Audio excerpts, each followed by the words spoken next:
Hi everyone, today I will show you how to insert your needle in your domestic sewing machine properly.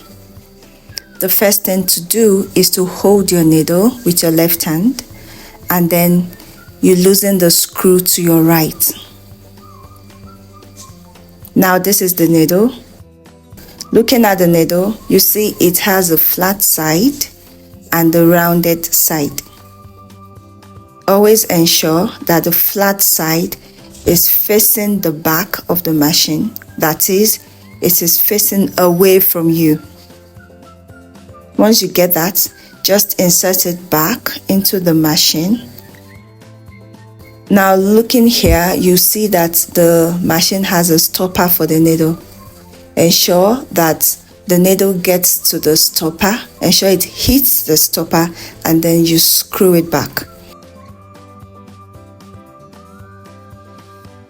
Once it is tight and it is no longer shaky, enjoy your sewing.